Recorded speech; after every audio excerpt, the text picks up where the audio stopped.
And so early on, we had kind of seen this bot traffic, and a lot of it was low hanging fruit. They would just kind of send things back and forth between Polygon and Gnosis, our two cheapest networks. And it was just very obvious. So we eliminated those people pretty quickly, but realized that there was like a deeper level of sophistication than we anticipated. And so after kind of like trying a few things that didn't quite work, we landed on this grouping algorithm. And the way it works is it tracks every transfer of tokens or any of the native assets or bridge assets we support and connects different accounts into this like web of connections. And then we identify anything that might have multiple touch points. So like an exchange, a contract, a fundraising address.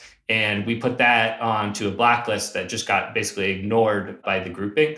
And then this gave us these like very well-defined groups of accounts. Like we could provably show that these are connected in some way.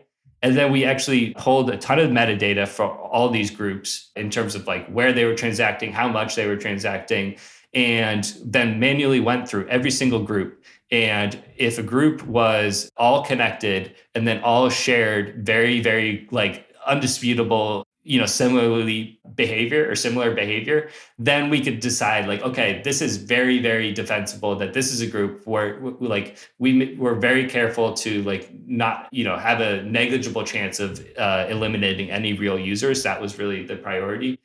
And that allowed us to actually eliminate, it was over 10,000 addresses. So we started like roughly 40,000, eliminated 10,000. We still felt it wasn't good enough. So what we ended up doing was opening it up to the community, and we put incentives in place where, if a community member reports, Sybil addresses, then they'll actually be rewarded with 25% of the tokens that would have gone to the Sybil addresses.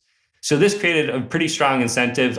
We saw a bunch of community members step up to the plate, take down, I think it ended up being 10% of the total tokens that were going to go to users. And, those all got redistributed, or the 75% that were saved got redistributed back to all the real community members. And then the 25%, what we're going to make a proposal to distribute to the people who made the reports. And then the last thing I'll say on it is we opened up one other kind of cool game theoretic piece of it, where we allowed Sybil reporters to actually report themselves if they were afraid of getting reported. And so this kind of like, we see it as like kind of similar to the tactic the IRS does. They don't have the resources to audit every single American. And so instead they say, report yourself. Otherwise, you might face more severe consequences. So that was fun and ended up working pretty well.